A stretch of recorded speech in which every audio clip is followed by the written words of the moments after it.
അപ്പൊ നിങ്ങള് induction seal ചെയ്യാണില്ലേ? നിങ്ങൾക്ക് ഒരു ദിവസം അപ്പൊ എത്ര ബോട്ടിലൊക്കെ ചെയ്യാണ്ടാവും? 2000-2500 ബോട്ടിലൊക്കെ ചെയ്യാണ്ടാവും. ഡെയിലി ഉണ്ടാവൂലേ? അപ്പൊ നിങ്ങൾ ഇങ്ങനെ ആക്കി കഴിഞ്ഞാൽ എപ്പ ആവാനാ? കുറച്ച് ടൈം എടുക്കും, കുറച്ച് അധികം ടൈം എടുക്കുന്നുണ്ട്. സമയം ലാഭിക്കാൻ പറ്റിയൊരു അടിപൊളി മെഷീനറി നമ്മളെടുത്തുണ്ട്, ഫുള്ളി ഓട്ടോമാറ്റിക്കലി വരുന്നത്. അതേതാ മെഷീൻ? അപ്പൊ ഇതാണ് നിങ്ങൾ പറഞ്ഞ മെഷീന്? അതെ, ഇതാണ് നമ്മൾ പറഞ്ഞ മെഷീന്.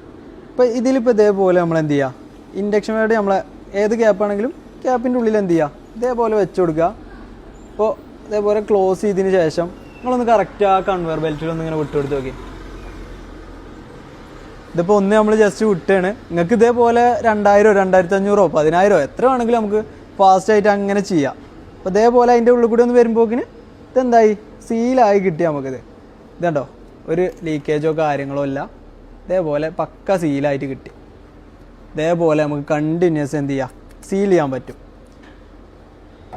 അപ്പോൾ നമ്മൾ ഈ കണ്ടിന്യൂസ് സീലർ വേണ്ടവർ നമ്മളെ മൈക്രോലോജിക്കുമായിട്ട് കോൺടാക്ട് ചെയ്യുക.